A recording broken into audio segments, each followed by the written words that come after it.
Bom dia, gente! Estamos começando mais um Café Bom Dia e aqui você vai ficar bem informado sobre as informações de Erechim e região. Do meu lado, trazendo também mais notícias, Natan Breitenbach e Daniele Marek. Um bom dia, gente! Bom dia, Thay. Bom dia, Dani. Bom dia ao pessoal de casa nesta segunda-feira, 31 de maio de 2021, a gente já está ao vivo. Eu lembro que você pode participar aqui do Café Bom Dia, deixando seu recado, diga pra gente aí da cidade de onde você está nos vendo. Bom dia, Dani. Bom dia, pessoal. Para vocês também que estão iniciando o dia, participando aqui do Café Bom Dia, a gente deseja que seja uma segunda-feira maravilhosa e a partir de agora você se informa com as primeiras informações de Erechim e região. E agora a gente inicia o programa falando a respeito de segurança, porque foi preso o serial killer suspeito de matar um professor que lecionava na UFES aqui em Erechim. Essa informação a gente já tinha trazido em outras vezes quando aconteceu o ato, e agora a informação que nós temos é que foi preso na manhã deste sábado, desse último sábado, esse serial killer que foi suspeito de assassinar e roubar 3 homens homossexuais em Santa Catarina e em Curitiba. A Polícia Civil encontrou o suspeito em uma pensão no bairro Capão Raço, em Curitiba. E ele deve ser ouvido, já foi ouvido, na verdade, pela Divisão de Homicídios e Proteção à Pessoa. José Tiago Correia Soroca, de 33 anos, ele teria sido identificado por meio de uma quarta vítima que sobreviveu e auxiliou a polícia, além de imagens de câmeras de monitoramento. A polícia recebeu informação do paradeiro do suspeito na noite ainda de sexta-feira, 28, monitorou o local e prendeu o serial killer conhecido como Japa. De acordo com a Polícia Civil, ele não resistiu à prisão. Só relembrando o caso, Dani, foram mortes por sufocamento, que ele cometeu. Segundo a polícia, o serial killer sempre marcava encontro na casa das vítimas e no momento em que elas estavam distraídas, ele aplicava um golpe conhecido como mata-leão, a sufocava e roubava a casa após o assassinato. Entre os itens roubados estão computadores e celulares, e ele pode ser indicado por latrocínio, mas a polícia aguarda o depoimento, que provavelmente agora já aconteceu, que aconteceu nas próximas horas para dar continuidade às investigações. Daniel Paim, que era um professor da Universidade Federal da Fronteira Sul, acredito que toda a instituição de ensino esteja bastante abalada com o fato, Perfeito, Natan e Thay. A gente, desde que aconteceu o crime, a comunidade da Universidade Federal da Fronteira Sul estava abalada por causa do acontecimento, Não era uma morte assim que a gente esperava que fosse acontecer. Mas desde então existia toda uma união dos professores, funcionários e técnicos, também alunos, após a identificação, a partir ali dos retratos falados, das fotos que foram divulgadas, e estavam rolando uma pressão em relação a isso. Era nas redes sociais a divulgação dessas fotos, E no sábado, quando ocorreu então a prisão, a gente teve um alívio vindo da parte dos professores, amigos e colegas também do professor Robson, por a gente, de alguma forma, a justiça vai ser feita em relação Exato. a isso. A gente não pode trazer a vida do professor Robson de volta, mas a justiça ela vai ser feita e é o que a gente também estava esperando que fosse acontecer, Agora a gente espera os próximos relatos que vão estar surgindo, Porque, como a Thay trouxe, são 3 homossexuais que já perderam a vida em relação a esse serial killer, mas ainda a investigação continua e talvez ainda tenha possíveis mais pessoas que tenham sofrido agressões por parte dele. Por quê? Porque ele usava muito aplicativos de relacionamento. Então, provavelmente por isso que ele tirava os celulares e ele roubava os celulares e os computadores para não deixar os rastros, que a partir desses aplicativos a gente tem um rastreamento por celular e computador. Exato. Inclusive o carro desse professor ele foi roubado, foi levado para o estado do Paraná.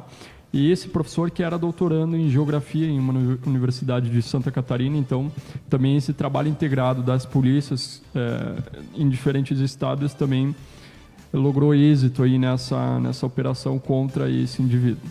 Perfeito. Exatamente. Nós lembramos que você pode participar aqui da nossa programação, deixe o seu comentário, conta para nós a cidade de onde você está falando, representa a tua cidade aqui e também comente as notícias que nós estamos trazendo, porque lembramos que você aqui é a nossa companhia. Natan. Já tem gente participando, tá? E Dani, que manda bom dia lá de Maximiliano de Almeida, Elsa de Borges, também a Valmira Rodrigues. Bom dia, boa semana para todos vocês. E a Rosana Panceira Munari também está mandando bom dia. Muito obrigado a todos vocês vocês que estão nos curtindo também, Leonardo Moreta Dias e Ivanete André Busata. A gente tem notícia aqui da nossa região. A polícia prendeu um suspeito de receptação, melhor dizendo, em estelionato em Erval Grande. Isso aconteceu na manhã da última sexta-feira. A gente tem inclusive uma imagem aí desse local, que a Polícia Civil prendeu um homem de 37 anos por posse irregular de arma de fogo de uso permitido durante cumprimento de mandado de busca e apreensão expedido pela comarca lá de São Valentim. Segundo a polícia, as buscas foram realizadas em local onde poderiam ser localizadas provas de crimes de estelionato e associação criminosa que ocorreram no município de Itatiba do Sul. Você está vendo aí imagens neste momento desta operação. E na residência do suspeito, o alvo das buscas, os agentes localizaram munições e sua propriedade rural foi encontrada parte de uma carga de aveia, como você vê aí na imagem, procedente de um golpe realizado no município de São Cepé. Diante dos indícios de autoria e materialidade do crime de receptação de posse irregular de arma de fogo, munição de uso permitido, foi dado voz de prisão em flagrante ao indiciado. A gente tem aí então para a polícia, de acordo com a Polícia Civil, trata-se então de uma associação criminosa para a prática de crimes de estelionato ainda em investigação. Os policiais que participaram desta ação foram de Nonoais, São Valentim, Aratiba e Itatiba do Sul. Parabéns aí à polícia por esta ação. Continuando então nas nossas notícias relacionadas à região, a gente tem até um vídeo lá do prefeito de Jacutinga, o prefeito Beto Bordim, que em suas redes sociais ele traz um alerta para os munícipes de Jacutinga e região em virtude do grande aumento de casos de Covid-19. Vocês vão assistir agora então esse pronunciamento do Beto Bordim.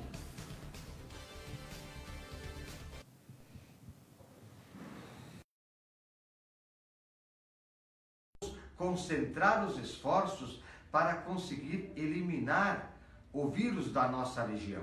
Mas para isso precisamos da conscientização de todos.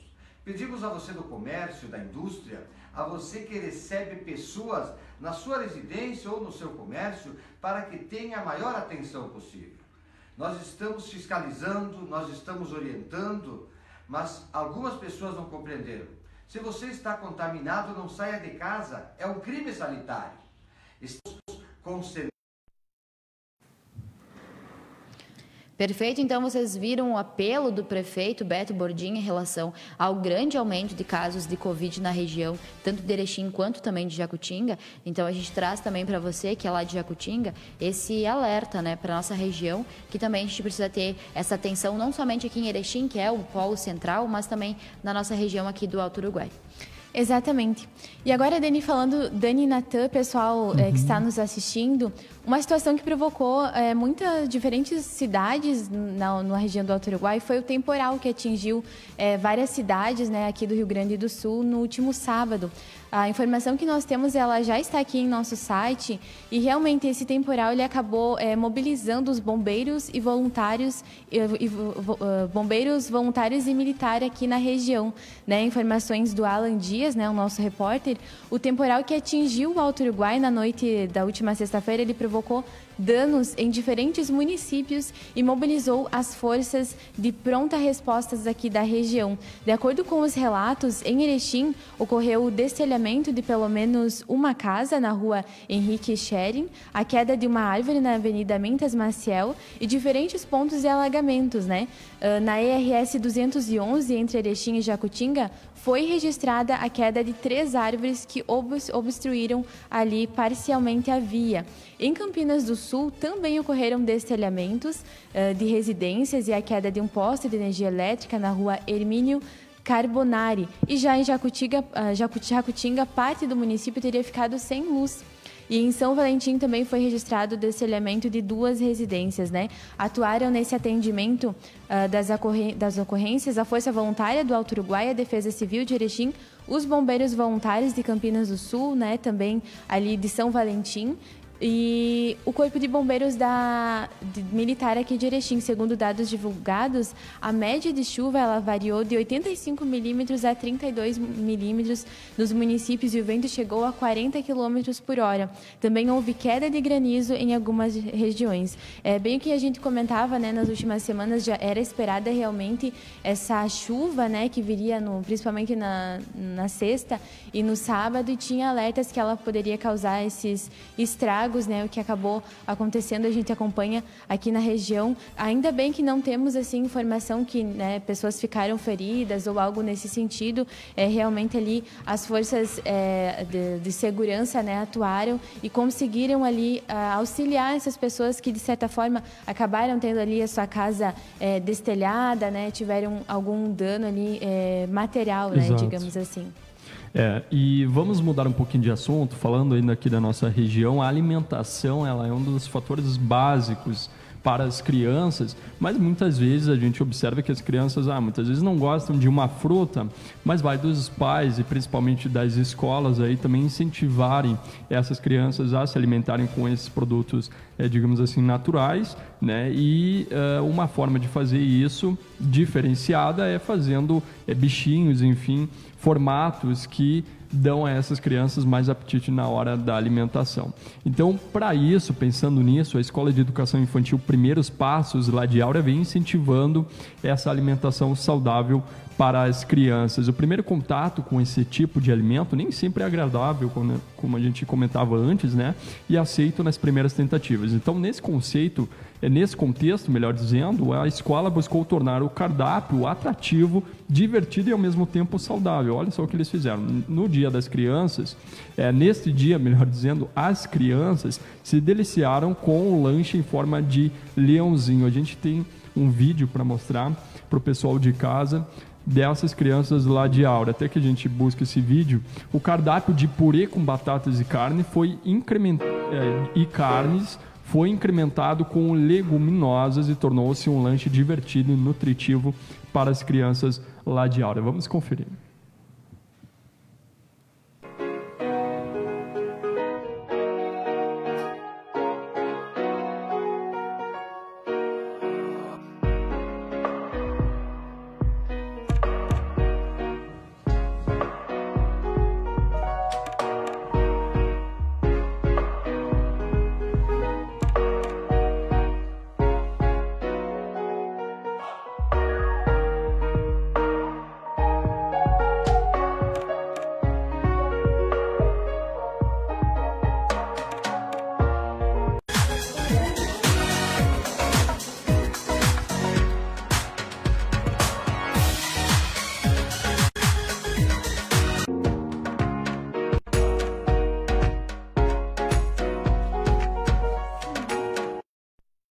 Então, que bacana essas imagens, né? As crianças aí brincando e ao mesmo tempo também se divertindo e tendo uma alimentação saudável lá na escola de Áurea. Lembrando que essa rotina saudável e essa proporção desses momentos mais agradáveis para a criança, para que ela possa experimentar, vem ajudar e também venha contribuir com a nutrição alimentar nessas primeiras fases da vida, enquanto a gente não atinge a idade adulta, né? Perfeito, Nathan. E salientando também que todo esse cardápio ele é feito, né, e acompanhado por uma nutricionista lá da cidade de Áurea, então que pensa essas ações para trazer maior qualidade de vida para as crianças, trazendo uma alimentação balanceada, né, inserindo também legumes, carnes, arroz, que contém as vitaminas necessárias para que a criação, né, porque o desenvolvimento dessas crianças venha a ser uma forma com saúde, né?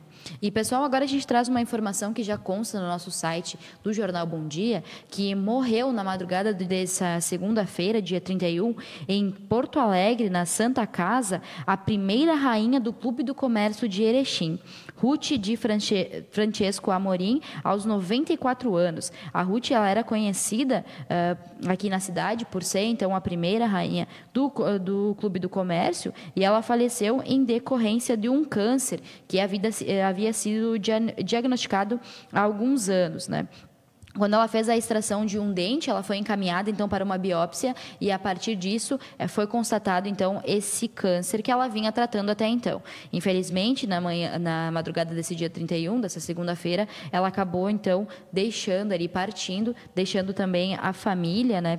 Deixando filhos, netos, também noras, mas a gente traz, então, esse relato, que ele também já está no site do Jornal Bom Dia, na matéria completa, para vocês conhecerem um pouco mais de quem foi a Ruth aqui na nossa cidade, essa figura pública que lá foi a primeira rainha do Clube do Comércio. Então, a gente deixa aqui os nossos pêsames para as famílias, né? E para você que quiser mais informações, lá já encontra no site do Bom Dia. Perfeito. Gente, a pandemia ainda não acabou, né, Tayane e Dani, o pessoal de casa, e os caminhoneiros que têm destino para a Argentina e também para o Chile passam a ser testados por Covid-19 e tem cidade próxima aqui, Erechim, né, Tayane? Isso, exatamente. A informação que nós temos é que o programa ele prevê a realização de aproximadamente 500 exames por dia, né? Então, a gente tem realmente, né, que os caminhoneiros com destino à Argentina e Chile, eles passam, então, agora a ser testados aqui no estado. Isso se deve, né, a fim de evitar a transmissão do vírus nesses dois países. Os condutores eles devem apresentar exames do PCR negativos para o coronavírus. O programa de testagem ele foi anunciado pela Secretaria Estadual de Saúde ainda na semana passada. Os testes serão realizados pelo LACEN e as coletas serão feitas nos municípios de Osório, de Passo Fundo, de Vacaria, de São Marcos, de Bento Gonçalves, de Canoas, de Cachoeirinha, São Borja e também Uruguaiana. E um desses pontos, né, que como nós comentávamos antes, é Passo Fundo. Então, os caminhoneiros que passarem por ali já vão estar sendo realizados estes testes, né, para verificar como que está a situação ali da população, né? Estes testes, eles, como eu falei, são realizados pelo LACEN, né? E esse programa, ele está prevendo aí a realização de aproximadamente 500 testes por dia. Para realizar esse teste, o caminhoneiro ele deve portar um documento chamado Manifesto Internacional de Cargas, que é um MIC, e o outro documento que comprove também o destino final, né, muito que ele bacana. estará Olha, indo. 500 exames por dia em uma média que a gente tem.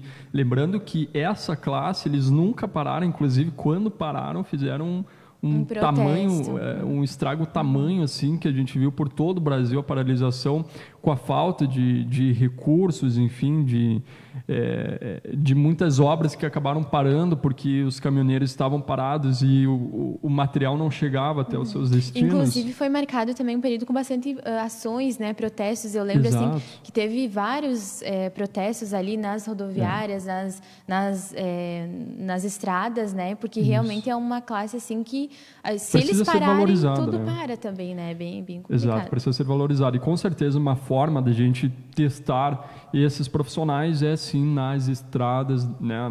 A Polícia Rodoviária Federal também que está auxiliando aí nessa coleta para a Covid-19 dos caminhoneiros. Vamos mudar de assunto. Como amanheceu hoje aí na sua casa? Se observou geada ou não? 2 graus a temperatura aqui na capital da Amizade. A gente teve colega aqui do Bom Dia que registrou algumas imagens para a gente de um sítio, geada no sítio Três Pinheiros. Essas fotos que aparecem na sua tela neste momento são da Zeni Bearzi, ela que tirou essas fotos com o próprio celular, né, registrando aí a geada lá no sítio Três Pinheiros. Bacana aí esse registro, né, do frio aqui em Erechim, na região do Alto Uruguai Gaúcho. Belas imagens, parabéns aí a nosso colega, obrigado pelo envio dessas imagens. E falando em tempo, vamos então dar a previsão do tempo, Tayane? Isso, exatamente, como já estamos sentindo aí nas últimas 2, 3 semanas, a gente tem previsão de geada, teve previsão de geada nesta segunda-feira, de acordo com a Somar Meteorologia, hoje registrou 2 graus aqui em Erechim, Dani e Natan. A máxima ela não sobe muito, fica ali em torno dos seus 16 graus. Hoje, a princípio, não há previsão de chuva, né? E a informação que a gente tem é que nesta semana, pelo menos, vai ser realmente uma semana muito frio, claro, né? Nós estamos entrando aí no mês de junho, então marcada aí, né, marcando o inverno, né? Nos próximos dias realmente são esperados, assim, temperaturas muito baixas, assim, principalmente pelas manhãs e pelas madrugadas. À noite, né, quem gosta de saber vai vai fazer 10 graus. Então, hoje de tarde fica ali na média dos seus 16 graus, daí à noite cai um pouco a temperatura, ficando ali nos seus 10 graus, gente. Muito bem. A Dani tem mais notícias da região. Enquanto isso, eu vou falando, o pessoal que está nos acompanhando, o Cláudio Amaral, também a Alencar Locke, também a Leise, a Rosilei Darcy Oliveira, também Raimundo Frari, a Vilma Martins, Maria Luísa Sadi Borges, lá de Maximiliano de Almeida, Ivanete, também Leonardo Moreta. Dani, vamos dar as notícias aqui da nossa região? Temos uma notícia agora em nível aqui da cidade de Erechim, que no dia 29/5 ocorreu uma mobilização, tanto nacional quanto também local, que pedia então a saída do presidente Jair Bolsonaro. Os manifestantes eles se encontraram às 15 horas aqui na esquina democrática da cidade de Erechim. Em todo o país também a gente teve manifestações em relação a isso. Na cidade a gente teve participação de mais de 300 pessoas, que entre as suas pautas eles pediam a saída então do nosso atual presidente, a imunização de toda a população diante do agravamento da pandemia, auxílio emergencial de R$600 para frear o avanço da fome e da miséria, retorno dos investimentos em saúde e educação e contra o fim do licenciamento ambiental e das privatizações de estatais e setores estratégicos, dentre outras. Essa atividade ela foi organizada a partir da articulação entre as populares atuantes da cidade, também Juventude PT, Juventude PSB, Coletivo Juntos PSOL, Coletivo Cultivamente, União da Juventude Socialista e Levante Popular da Juventude. A gente traz para vocês um vídeo contendo então um pouco dessa manifestação que ocorreu no sábado, dia 29/5.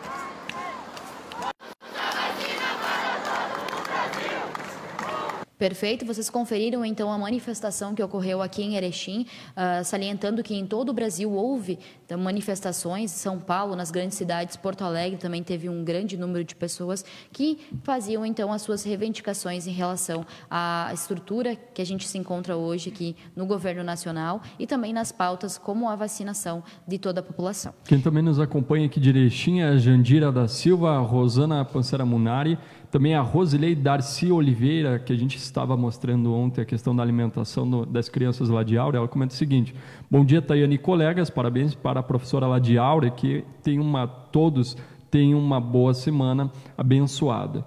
Também de Maximiliano de Almeida, o Sadi Borges está nos acompanhando, a GCG manda bom dia, também a Glaucia da Costa e a Leise Pomajarski também está mandando bom dia. Muito obrigado a todos vocês. Tayane, temos mais informações a respeito de Covid-19? Isso, antes comentávamos, Dani e Natan, a respeito da vacina, né, a respeito dessa questão da vacinação também, e a informação que nós temos é que desde sábado agora, já está acontecendo a vacinação para os professores, né, para os funcionários profissionais das instituições do ensino superior, das redes pública e privada contra a Covid-19. A vacinação de primeira dose, ela será para a aplicação do imunizante AstraZeneca Oxford, que foi recebido ainda na quinta-feira pelo município, né, no qual totalizou 3.610 doses, né? A vacinação, ela acontece exclusivamente ali na central de vacinação, de segunda a sábado, das 8 às 14 horas, e está sendo organizada pela Secretaria de Educação, diretamente com a direção das instituições de ensino. Por isso, né, de acordo com a comunicação aqui da administração, é fundamental que os profissionais de educação aguardem o contato da secretaria. Está sendo feita assim por agendamento, digamos, né? Ainda a secretária de Saúde, ela reforça que aqueles professores que tomaram a vacina da H1N1, eles devem esperar pelo menos 14 dias para tomar o imunizante contra a Covid-19. Além dos professores que estão já sendo imunizados, agora os profissionais das instituições, conforme a organização da Secretaria de Educação, prosseguem sendo sendo vacinados contra a Covid-19 na central de vacinação os grupos portadores de deficiência, as pessoas cadastradas no benefício de prestação continuada, além daquelas pessoas que têm comorbidades, né, todos a partir de 18 anos ou mais, também os idosos, né, que talvez ainda não fizeram nenhuma dose, né, contra a Covid-19, então podem estar se dirigindo até a central de vacinação, levando a documentação, né, para eles fazerem o cadastro lá, que é o comprovante de residência, CPF, identidade, cartão do SUS, a carteira de vacinação. E para aquelas pessoas que têm alguma doença, alguma comorbidade, daí leva o atestado que comprova que a pessoa realmente tem essa comorbidade para conseguir ser vacinado, né, Natan? Muito bem, vamos falar agora da Rádio do Bom Dia, está aqui, né? A nossa capa deste fim de semana, conheça a nova Rádio do Bom Dia. Dani, uma programação pensada aí para diferentes públicos, né? Perfeito, Natan. A gente estreou então a Rádio do Bom Dia nesse final de semana, trazendo para vocês música e informação 24 horas por dia, com uma programação variada que pode ali agradar a todos os gostos e ainda com um adicional a mais, que é trazendo a informação para vocês. A gente traz dentro dessa programação comentários dos nossos jornalistas aqui do Jornal Bom Dia. Também temos a participação do Café Bom Dia, que logo após a gente encerrar aqui pelo Facebook já vai estar disponível na rádio em formato podcast. Também temos a Redação Bom Dia às 3 horas da tarde no nosso cronograma de grade de informações aí para vocês. E para você acessar a rádio é muito fácil, é só clicar em www.radiobomdia.com ou acessar o site do jornal, www.jornalbomdia.com.br, e lá você vai ter o player para você ouvir as melhores músicas que estão aí tocando em todo o Brasil e também internacional, e ainda ficar bem informado com as nossas informações. Exato, tem sertanejo, pop leve, pop internacional com horóscopo, pop internacional a partir das 10 horas, inclusive com o Café Bom Dia. Às 11 horas você acompanha as mais tocadas, as antigas, a partir do meio-dia, a rock. À 1 da tarde, às 2 tem sertanejo e pagode, ainda direto da redação, nessa história toda aí, às 15 horas. MPB e pop você acompanha a partir das 4 horas, nostálgicas a respeito também do esporte, que entra a partir deste horário. Também sertanejo raiz, você que gosta aí, às 18 horas. As bandinhas, muita gente gosta de bandinha, também nos comentários dos jornalistas e colunistas aqui do Grupo Bom Dia, a partir das 7 horas da noite. E você acompanha às 8 horas as gaúchas, às 8 da noite, né? O rock clássico a partir das 21 horas e toca tudo das 22 horas até as 5 horas da manhã. Uma programação pensada a todos vocês que nos acompanham. Exatamente, uma programação bem recheada aí para você curtir, né? Já está disponível, inclusive. Lembrando como que faz para acessar então a Rádio do Bom Dia, pessoal de casa? Você pode acessar pelo www.radiobomdia.com ou também pelo site do jornal, que é o www.jornalbomdia.com.br. Exatamente, gente, trazendo uma última informação aqui, para quem realmente gosta, né, do rally. Ontem aconteceu então as competições e tudo mais, e já está aqui disponível no nosso site, né, em relação aos vencedores, né, você pode acompanhar, né, o Bertoldo e Dalmuth, eles vencem o rally Integração em Aratiba, né? Essa informação aqui já está aqui para nós.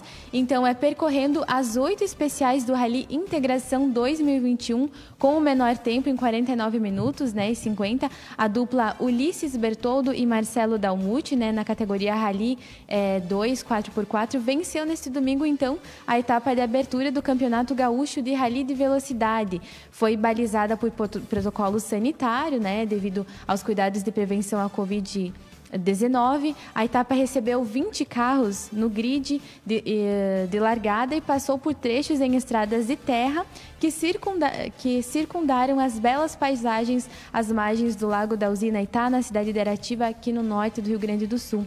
Aratiba recebeu pela primeira vez a competição, que teve o evento deste final de semana possível somente após o esforço, né? 5 dos clubes de automobilismo do estado, né? Na pista, Bertoldo e Dalmuth levaram então a melhor no geral e também na categoria Rally. Também você pode acompanhar aqui mais informações a respeito do Rally, como que foi, né? Os campeões de cada categoria, e também na nossa página do Facebook a gente tem a reportagem completa, né? Falando a respeito de todos os campeões e como é que foi essa partida, gente. Tá ótimo. Mais de 40 mil pessoas estiveram acompanhando o Rally Integração de Aratiba aqui pela TV Bom Dia. Eu me despeço por aqui agradecendo a presença de vocês duas, ao pessoal de casa que também esteve nos acompanhando. Inclusive teve alguns últimos comentários aqui que eu aproveito também para destacar. Sempre importante a participação de todos vocês. Vamos abrir aqui só um instantinho. Quem também nos acompanhou e mandou 45 estrelas é o Carlos Alberto Xavier Garcia. Ele pergunta: bom dia, o gigante está acordando?